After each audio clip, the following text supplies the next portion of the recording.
Right, the final speaker in this session, we have Yash Kandi talking about separating broadcast from cheater identification. Thanks for the introduction. So this is joint work with Devya Ravi. Okay, so the structure of this talk is going to be first, I will recap what MPC and identifiable bot are. And then I'll pose this problem, which is that most known protocols for identifiable bot typically make use of a broadcast channel, and this can be quite expensive in practice. And we ask if this cost is inherent. So our results are as follows. We first formulate more precisely what we may want from a broadcast channel in one specific formulation of identifiable abort. We show that it's impossible to achieve this notion in the dishonest majority setting, and we give a simple two-round protocol in the honest majority setting. And then we also have a general compiler in our paper, which I'm not going to get into here for time reasons. Basically, you can start with an MPC protocol with identifiable abort that runs over a broadcast channel and compile this to one that runs over point-to-point channels at about twice the number of rounds. And as a concrete real-world application, we implement threshold ECDSA with identifiable abort. And yeah, I'll discuss this a bit later.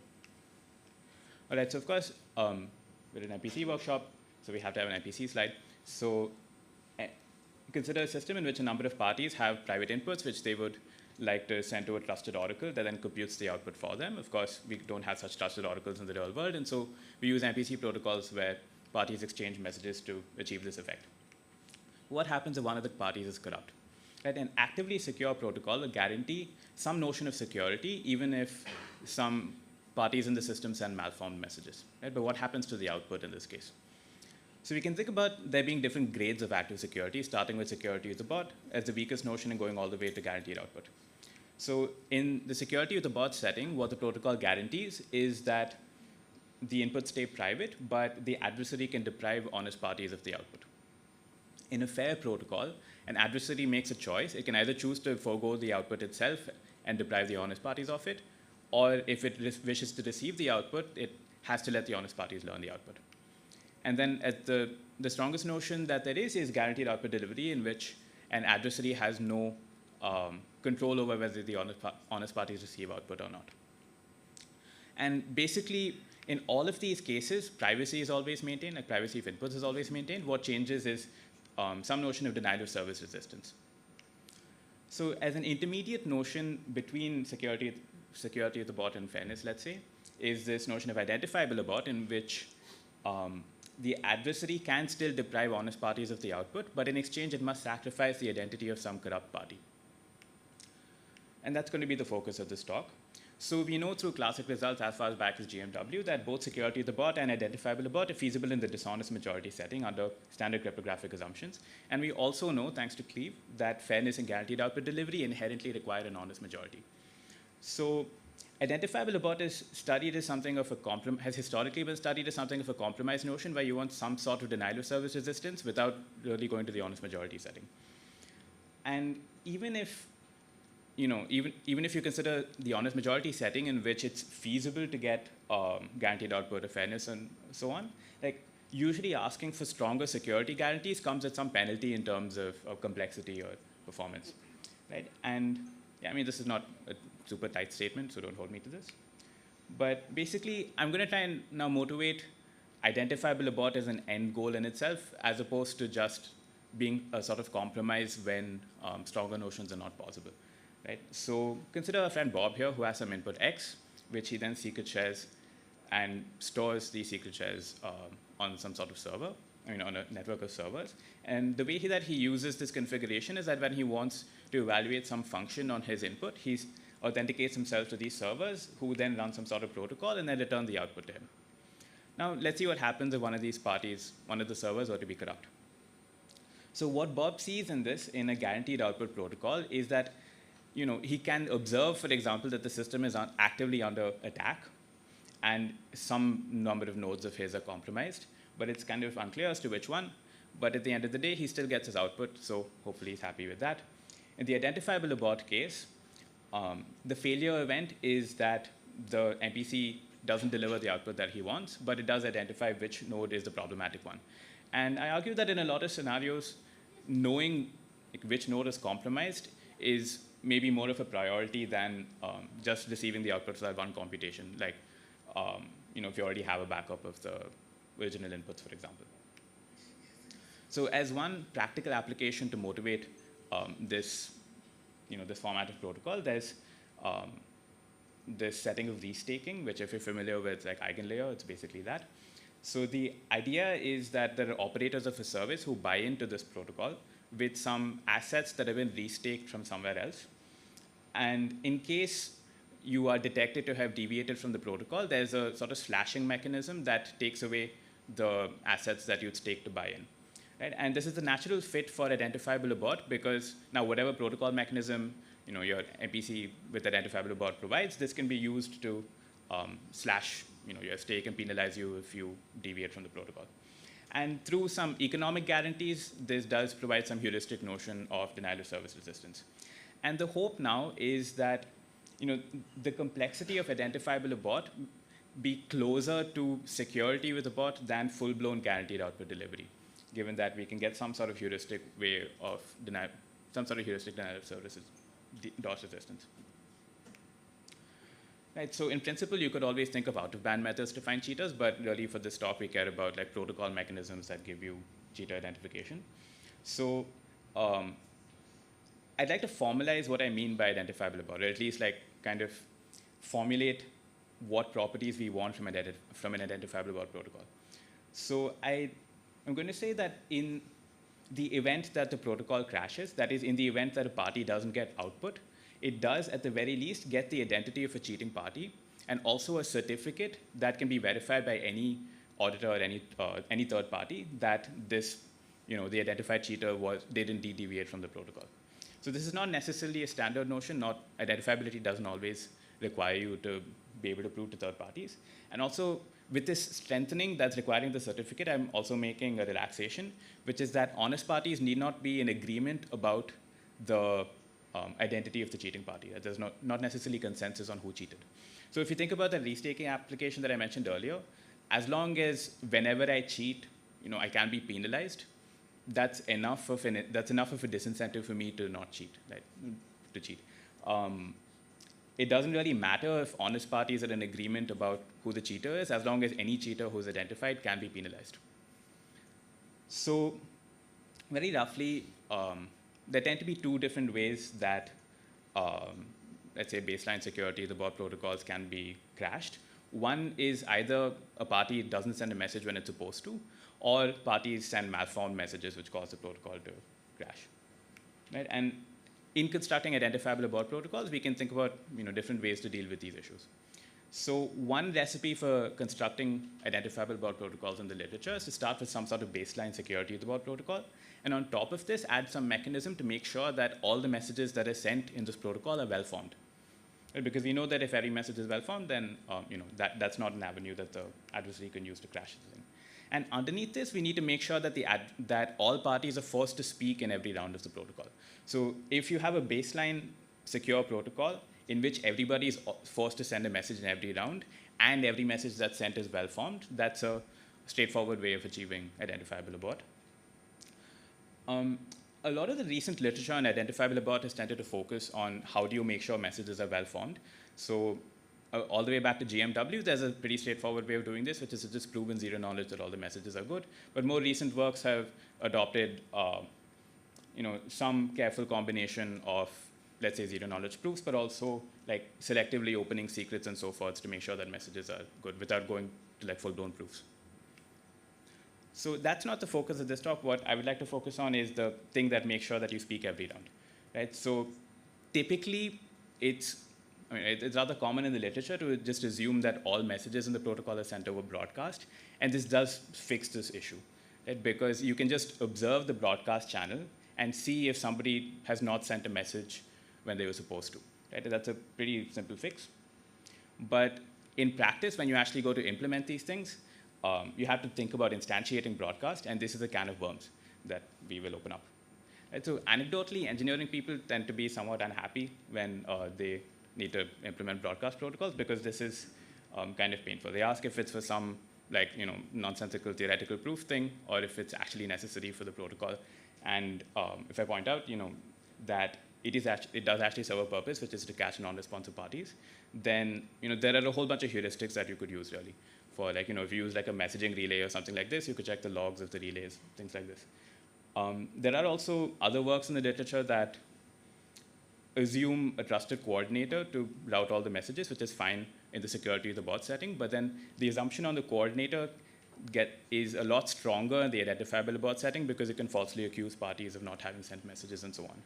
Right? And there are also papers that suggest using a blockchain maybe for the broadcast channel, which is fine if you have one available and so on, but it can get expensive. It can be a bit slower than just everything else in the protocol. And also it introduces external dependencies, which means, at least I think it's not a very satisfying general solution for instantiating broadcast. So in principle, you could always just use a broadcast protocol, right? Because we know that broadcast is implied by identifiable abort.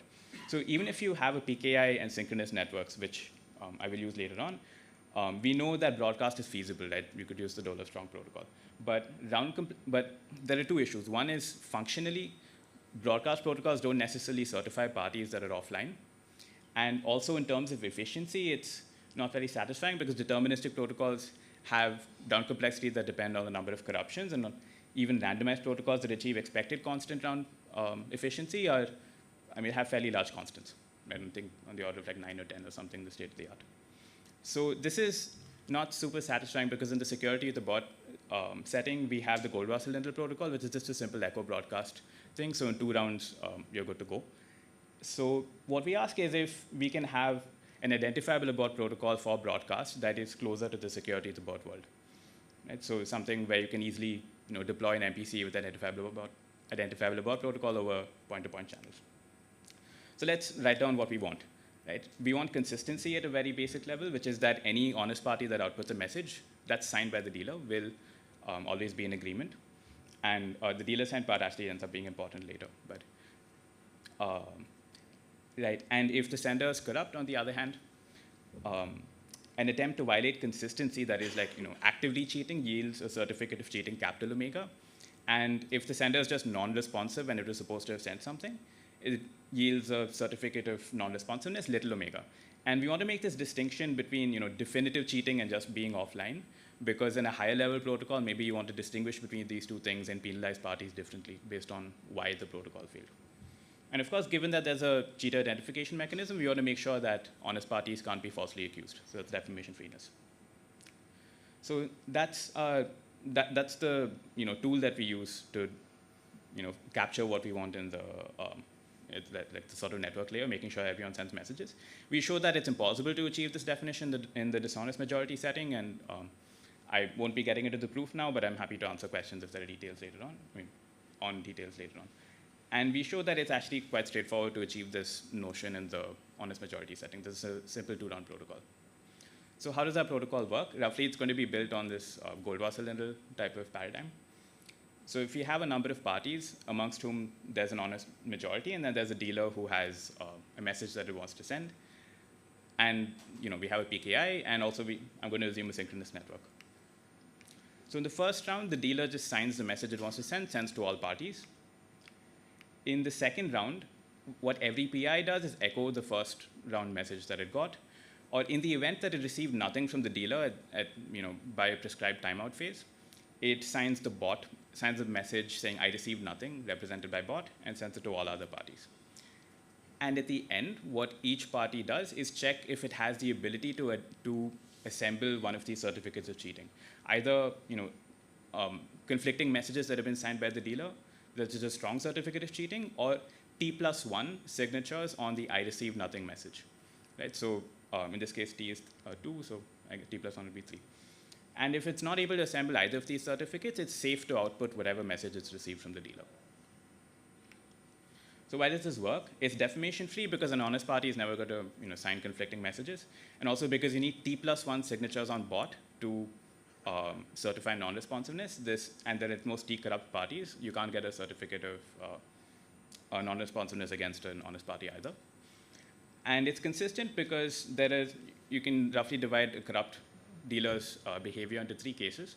One in which it sends conflicting signed messages to any pair of honest parties, which will directly yield a certificate of cheating. Two, which is if it says absolutely nothing to any honest party, which will yield a certificate of non-responsiveness. And then three is somewhere in between, where it sends no conflicting messages, but it sends something to some honest party, in which case anything that it sends has to be consistent, right? Because otherwise you'd be in case one. So a quick note on how to use the output of this protocol. It's kind of subtle. While certificates of cheating are universal in some sense, and can always be trusted, just having a signed message from the dealer doesn't necessarily certify that other honest parties saw the same message, because the dealer could be corrupt and the dealer can sign anything. Oh, sorry, this clickers. Okay. Yeah, so, I mean, I assumed this notion of synchrony in the network earlier. That is, there is a well-defined network timeout after which you know that somebody is dishonest. And this seems to be kind of inherent for identifiable abort, because in the asynchronous setting, there's really no distinction between an honest party who's slow or cut off from the network and a corrupt party who's deliberately trying to stall the protocol.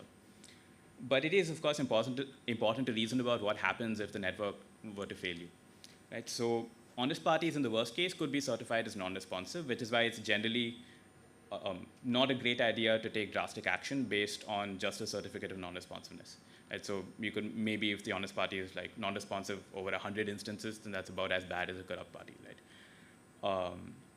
And of course, you can't guarantee liveness if the network is slow or if the network doesn't allow for this simple timeout condition. But what we can guarantee is that these capital omega cheats, which are proofs of definite cheating, like these can only be attributable to corrupt parties. An honest party would never induce these. So you can still maintain like safety or privacy of secrets as long as you're careful about how you deal with these cheats in higher level protocols.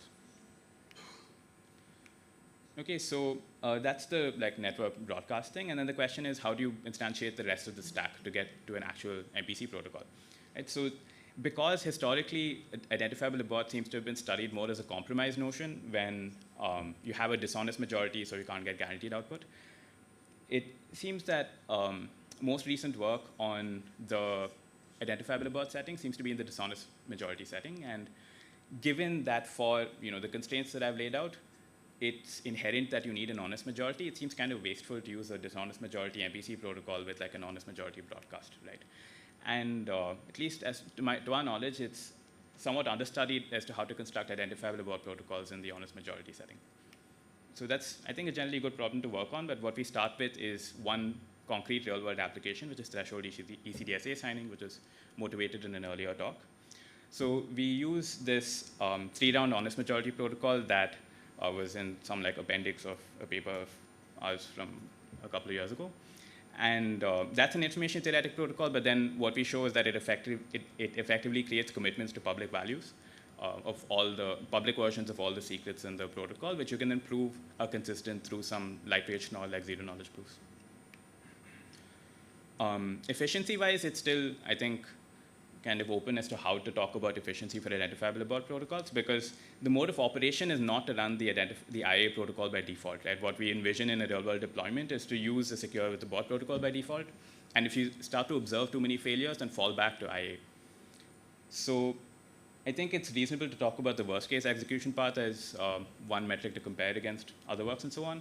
So with a signing threshold of 10 parties and out of a total of 21, it takes about half a second or so of compute time on standard hardware to run the worst-case execution part for our IA protocol. But this is the event in which you will definitely identify somebody who cheated. So ideally, you shouldn't be doing this too often. Right, so this is notably slower, interestingly, than dishonest majority OT-based threshold ECDSA, which doesn't offer IA, but is just secure with abort. And because we don't need to use dishonest majority tools like PyA encryption and so on, I mean, that's what people use for OLE in the dishonest majority setting, it's a lot faster. Of course, in the real world, how do you actually measure, worst-case execution? And I think this is probably be determined by network time. Network timeout as opposed to the crypto that we're using. Right, I'm happy to talk more about that, of course, given the time constraints. It's in an appendix slide. But yeah, I argue that in a lot of cases, identifiable abort offers a notion of denial of service resistance that can be enough. Like you don't really need full-blown guaranteed output. But given that a lot of protocols in the literature use broadcast as a building block, this is something that you have to give a lot of thought to when deploying these things in the real world. And I mean, even if the constructions that we formulate, broadcast in the identifiable abort setting and give a construction in this, synchronous PKI setting. And even if the construction is straightforward and, maybe not super palatable, like the point of this talk or the point of this work is to raise the question of how do you instantiate broadcast for identifiable abort, because that tends to be kind of hand-waved in a lot of cases.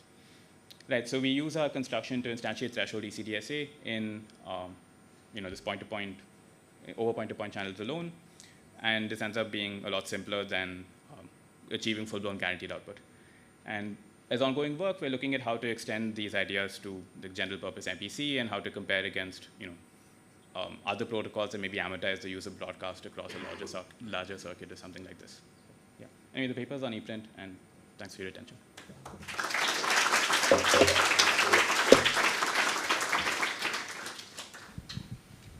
Thanks. Are there any questions from the audience? I did have one quick question about your definition. I may have missed it, but I think your protocol only guarantees that some honest party outputs a message, and if two honest parties output something, then they agree. But it could be that some output a message and some output bot, or not. Yeah, it could be that some output a message and some output a proof of cheating, like the Yeah. identity of cheating. No, but it could be that some output, I mean, like if the malicious party, if the malicious sender sends the same message M to half the honest parties and nothing to the rest, then you don't get any cheating certificate, but I think they don't all generate output. They do generate a proof of cheating. So they don't terminate with just a bot, they terminate with the proof that the sender was offline, let's say. Okay. Okay, yeah. Could you go back a slide? I think it was the back a slide, the numbers. Yes, you have the 500 milliseconds and the worst case performance on network conditions up to 6 times network. So network timeout is your synchronous network timeout. So what do you set that to? What value do you think network timeout should be in synchronous networks? Yeah, I don't have a general answer to that, I think. No one does, but It depends. It depends. I don't know, let's say some factor of the compute time. Yeah, I don't know if I'd want to commit to that on a public stage. Well, it depends on where you deploy it, right? Yeah, okay, it depends on ping time, but what multiple of the ping time should it be? Well, 6 times. Well, okay, that's the Well, performance. that's Oh, that's 6 the times, yeah, yeah. right. Yeah, so Yeah. timeout is already a multiple Yeah, of ping time. yeah, it's tricky. Okay, if there are no other questions, let's thank all the speakers in this session.